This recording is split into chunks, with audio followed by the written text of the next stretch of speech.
Every morning at Starlight International School, students strutted across spotless marble floors, polished until they reflected their shoes like mirrors. Few ever wondered who kept the school that clean. It was Mr. Bamadil, the janitor. He arrived before dawn, pushing his cart filled with brooms, mops, and buckets of soapy water. His face was lined with years of struggle, but his hands worked with quiet dedication. He often hummed hymns as he cleaned, his calm presence contrasting with the noisy hallways that would soon fill with students. But for Vanessa Okoro, the 17-year-old daughter of a powerful politician, Bamadil wasn't worthy of respect. She considered him invisible, or worse, beneath her. "Look at him," she whispered loudly to her friends, making sure he heard. "Mop man. Imagine waking up every day just to clean after people like me. What a waste of life." Her friends, Sandra, Anita, and Kelvin, laughed on cue. Bamadil kept scrubbing the floor, refusing to look up. He had mastered the art of silence. But what Vanessa didn't know was that someone else was watching. Sitting in a sleek black SUV just outside the school gates was Dr. Chukwemeka, a respected philanthropist and school board member. He often observed student behavior quietly, preferring to understand the culture before making decisions. That morning, he had a clear view of Vanessa and the way she mocked the janitor. His brow furrowed. Inside the school, laughter echoed off the shiny floors. Outside, a silent witness noted every detail. It was during Monday's morning assembly that Vanessa escalated things. Standing in line with her friends, she pretended to trip and spilled her carton of juice across the freshly polished floor. "Oh no," she said dramatically. Then, turning to the crowd, she shouted, "Where's the janitor? Maybe he should lick it clean since that's what he's paid for." A wave of laughter erupted from the students. Some laughed out of fear, others because they truly found it funny. Bamadil stepped forward quietly with his mop and bucket. His eyes were lowered, his movements slow but precise. He cleaned the mess without a word. But his silence only fueled Vanessa. "See? He won't even talk back," she mocked. "That's what happens when life makes you useless." Kelvin, one of her friends, chuckled nervously. Unlike the girls, he didn't fully enjoy the cruelty. He noticed Bamadil's trembling hands as he squeezed the mop. Something about the janitor's silence disturbed him. What no one noticed was the black SUV parked by the assembly ground. From inside, Dr. Chukwemeka lowered his window slightly, his sharp eyes fixed on the scene. Every word Vanessa spat was absorbed by his memory. After assembly, Bamadil returned to his storage room. He sat on a wooden stool, staring at his calloused palms. His mop leaned against the wall, broken at the handle. For a moment, his eyes watered, not from the insult, but from the effort of keeping his dignity intact. That evening, he returned home to his modest one-room apartment. His daughter, Kemi, a bright-eyed 14-year-old, rushed to greet him. "Papa, you're late today. Did something happen?" she asked, noticing the weariness in his eyes. Bamadil forced a smile. "Nothing, my dear. Just long hours." She frowned. "I know they laugh at you in school, Papa. I hear them sometimes. Why don't you ever fight back?" He placed a gentle hand on her shoulder. "Because, Kemi, work done with dignity speaks louder than insults. One day, people will see the truth." Kemi hugged him tightly, tears welling in her eyes. His words soothed her, but inside, she wished life were kinder to her father. Meanwhile, across town, Chukwemeka couldn't shake off the image of the janitor's silence. He scribbled something in his notebook. "Observe. Protect dignity. Watch carefully." Vanessa strutted through the school corridors like a queen. Her designer bag swung from her shoulder as her friends trailed behind her. "Did you see his face when I told him to lick the juice?" she laughed. Sandra and Anita giggled, egging her on. But Kelvin, trailing behind, kept glancing uneasily at his phone. The short clip he had secretly recorded of Vanessa mocking the janitor played again and again in his mind. He hadn't meant to record it at first, but something told him the world needed to see how cruel she was. "Kelvin, why are you so quiet?" Vanessa snapped. Nothing. Just tired," he lied, slipping his phone back into his pocket. That night, Kelvin uploaded the video anonymously onto social media. It didn't explode immediately, but a few people began sharing it quietly. The caption read, "This is how the rich treat the people who clean for them." The seed was planted. 2 days later, Vanessa struck again. She spotted Bamadil scrubbing near the cafeteria and smirked. "Careful, old man. Don't break your back. Oh wait, it's already broken." She burst into laughter and stuck out her foot. Before he could react, she tripped him. He fell hard, the mop snapping in half under his weight. The students nearby roared with laughter. "Maybe next time, beggars should know their place," she sneered. Bamadil rose slowly, his knees aching. He picked up the broken mop and carried on, his face calm but his heart heavy. His silence was deafening, and in that silence lay his greatest strength. From the far end of the hall, Dr. Chukwuemeka stood watching. His jaw clenched. He had seen enough.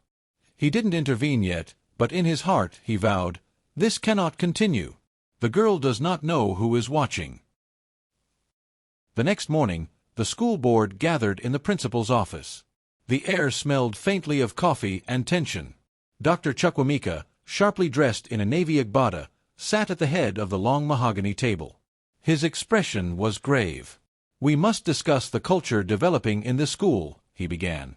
"Respect isn't just for classrooms. It must extend to every worker here, from the teachers to the janitors. What I've witnessed is disturbing." The principal shifted uncomfortably. "Sir, with all due respect, are we speaking about the incident with Mr. Bamadil? I assure you, teenage behavior can be dramatic. They'll grow out of it. Grow out of it." Chukwuemeka's deep voice cut through the room. "When a child laughs at humiliating a man doing honest work, that is not drama. That is a disease of character." A few board members murmured in agreement, but others glanced nervously at one another. Everyone knew Vanessa's father, Honorable Okoro, had influence. He was one of the school's biggest donors. Challenging his daughter meant risking political backlash. The principal cleared his throat. "With due respect, Honorable Okoro's support keeps this school running." Chukwuemeka leaned back, his voice calm but firm. "No amount of money excuses cruelty. Watch carefully. If we fail to address this, the shame will not fall on Bamadil. It will fall on this school." The room fell silent. The first whisper of change had begun. That evening, in a luxurious mansion across town, Vanessa sat at the dining table scrolling through her phone, boasting to her father. "Daddy, you should have seen it." The janitor fell so hard his mop snapped in half. Everyone laughed. "He's such a joke." Her father, Honorable Okoro, a man with a round belly and booming voice, chuckled heartily. "Good girl. Never let anyone treat you like you're beneath them. Remember, you're an Okoro. Power belongs to you." Vanessa beamed at his praise. To her, bullying wasn't cruelty, it was proof of superiority. Her mother, seated quietly at the far end of the table, frowned but said nothing. She had long learned that speaking against her husband's lessons was pointless. In Vanessa's mind, her father's words validated everything. If Papa thought it was fine, then surely she was right. But outside the glittering mansion, a storm was brewing, one that neither father nor daughter could control. Meanwhile, Kelvin sat at his desk in his modest room, headphones on, staring at his phone screen. His anonymous video of Vanessa bullying the janitor had gathered a few hundred views overnight. People were starting to comment. "This is disgusting. How can a child be this cruel? Respect the working class." Kelvin hesitated. Should he upload more? He scrolled through his phone gallery, filled with clips he'd secretly recorded. Videos of Vanessa shouting, mocking, even throwing trash near the janitor. His finger hovered over the post button. Fear crept in. What if she found out it was him? Vanessa could ruin his life at school. But then he remembered the look on Bamadil's face, the way his hands trembled when mocked. Kelvin hit upload.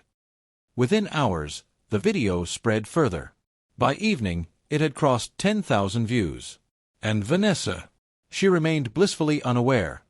Friday came with the school buzzing, Parents-Teachers' Day.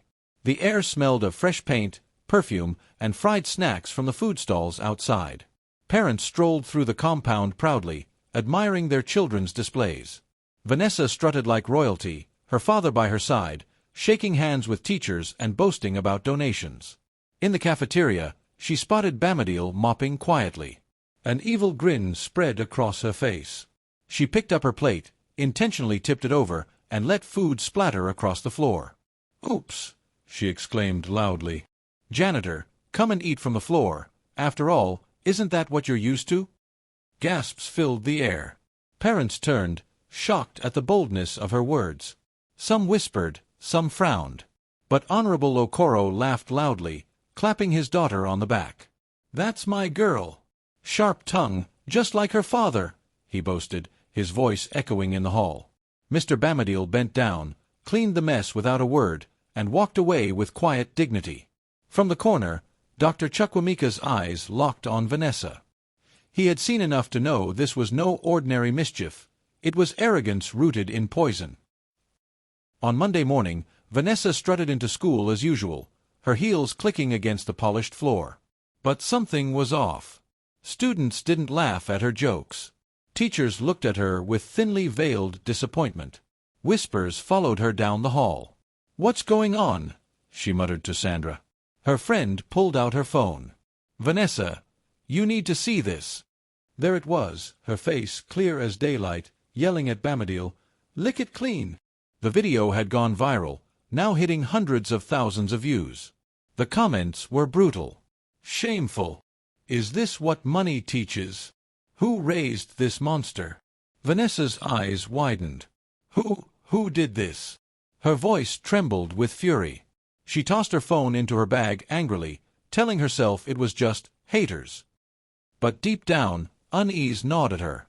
She had no idea this was only the beginning. The video had done damage no one could ignore.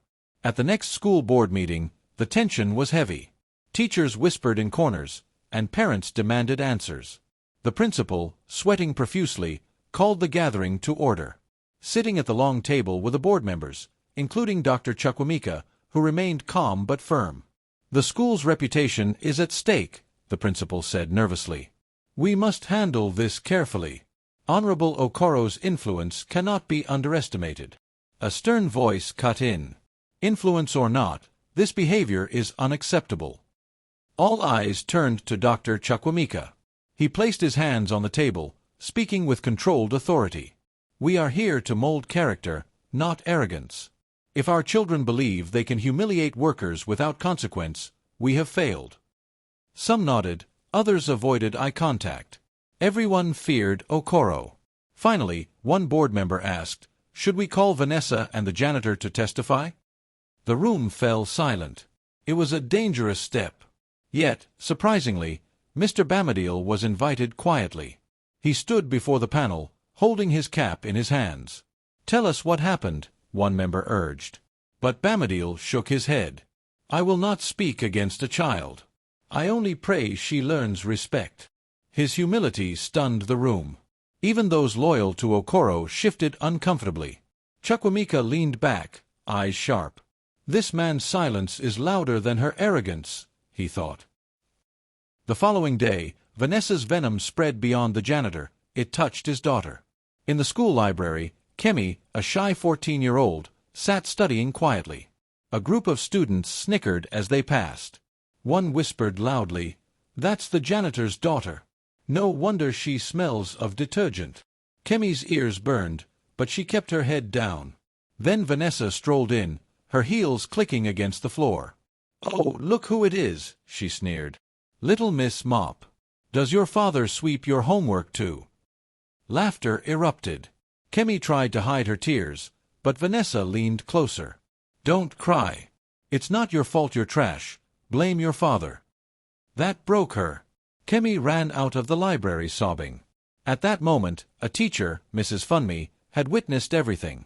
She rushed after Kemi, embracing her in the corridor. "Don't listen to them, my child. Your father is a good man." But deep inside, Funmi's heart boiled. She knew the board couldn't stay silent forever, not with children being dragged into Vanessa's cruelty. That evening, Kemi sat at home, still crying. "Papa, why do they hate us?" Bamadil hugged her tightly. "Because they don't understand us. But one day, you'll see, dignity outlives arrogance." It was a quiet evening when Dr. Chukwamika called Bamadil to his office. The janitor, confused but respectful, arrived in his faded uniform. "Sit, Mr. Bamadil," Chukwamika said warmly, offering him tea. "Tell me about yourself." Bamadil hesitated, then sighed. "There is not much to tell. I am a widower. My wife died when Kemi was 6. Since then, I have raised her alone. I clean this school by day, guard at a warehouse by night, and work weekends at a church. Everything I do is so she can go to school." Chukwamika's eyes softened. "And yet, they laugh at you." Bamadil shrugged gently. "If my suffering buys my daughter's education, then their laughter is a small price." The philanthropist leaned forward. "Do you realize how powerful your story is? The world must hear it. You may think your silence protects Vanessa, but it inspires no change. Humility is strength, but silence in the face of injustice can be misread as weakness." Bamadil lowered his eyes. He had never thought of it that way.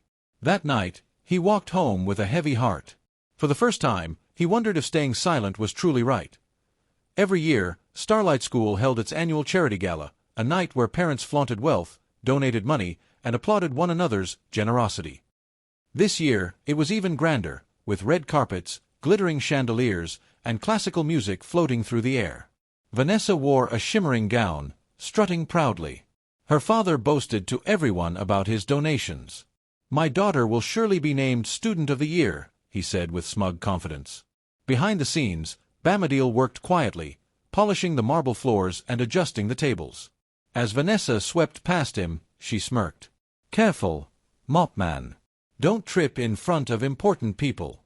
"Oh wait, you don't belong here anyway." He swallowed the insult and returned to work. But little did she know, Chukwamika had orchestrated something different for that night. The program began with speeches. Wealthy parents took turns bragging about their contributions. Finally, Vanessa prepared to mount the stage with her father, expecting to be crowned. But the MC announced instead, "Tonight, our keynote speaker is none other than Dr. Chukwamika, board member and humanitarian." Vanessa's smile faltered. Something felt wrong. Chukwamika stepped to the podium, his deep voice commanding silence. "Ladies and gentlemen, tonight is not about money. It is about character. Too often, we applaud wealth and forget the true heroes among us." Murmurs rippled across the hall. Vanessa frowned. He continued, "We celebrate those who donate millions, yet we ignore the man who wakes at 4 a.m. to keep our children's environment clean. We mock those who serve, forgetting they carry more dignity than arrogance ever could." Gasps spread as people realized where this was going. Chukwamika's voice rose. "I want to honor a man tonight. A man who lost his wife, yet never gave up. A man who works 3 jobs to give his daughter an education. Ladies and gentlemen, please rise for Mr. Bamadil, our janitor." The spotlight turned. Bamadil froze, mop still in his hand. Hesitant, he stepped forward. The hall erupted in applause. Parents stood, clapping loudly. Even some students cheered. Tears welled in Kemi's eyes as she watched her father walk toward the stage. Vanessa's jaw dropped. Her father's forced smile twitched. This was not the script they expected. The night was about to change everything. The ballroom buzzed with applause as Mr. Bamadil stepped onto the stage, mop still in hand. His eyes darted nervously around the glittering hall. Never in his life had he stood before the elite of Lagos society. At the podium, Dr. Chukwamika placed a hand on his shoulder. "This man is proof that dignity is not tied to wealth. 4 years, he has been mocked, yet he never abandoned his duties. Tonight, we honor not his work, but his spirit." Gasps spread across the audience. People exchanged glances, whispering. Some parents lowered their heads in shame, remembering how they had once dismissed the janitor with cold indifference. Kemi, watching from the crowd, burst into tears as her classmates stared in disbelief. For once, she wasn't the janitor's daughter, she was the daughter of a man being celebrated. Meanwhile, Vanessa sat frozen in her chair, her painted smile cracking. Her fingers clenched her gown. This was supposed to be her night. Instead, all eyes were on the man she had humiliated. Honorable Okoro's jaw tightened, But even he couldn't silence the thunderous applause. For the first time, Vanessa felt something she had never known before: fear. As the applause died down, murmurs filled the hall. Parents whispered to one another, "Isn't that the janitor's daughter? I never knew his story. What a man of honor." Vanessa's chest tightened. She leaned toward Sandra. "This is ridiculous. How can they clap for a janitor?" But Sandra didn't reply. Her eyes were fixed on the stage, moved by the story. Even Anita remained silent. Vanessa felt a chill. Were her own friends slipping away? Suddenly, someone in the crowd shouted, "But what about the way he's been treated? Who will speak about that?" The hall fell silent. All eyes turned to Chukwuemeka. He looked at Bamadil, then at the audience. "Indeed, it is not enough to honor him. We must also confront the cruelty he has endured." Vanessa's heart skipped. Her palms grew sweaty. She shifted uncomfortably in her seat. "Cruelty from whom?" a parent asked. Chukwuemeka didn't answer. Instead, he gestured to the technical team at the back. The lights dimmed, and a projector flickered to life on the giant screen. Vanessa's horror had just begun. The first video played, Vanessa sneering, "Janitor, lick the juice clean." The audience gasped. Murmurs rippled through the hall.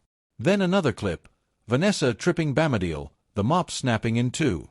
Laughter in the background. Her voice clear as day, "Maybe beggars should know their place." Gasps turned to outrage.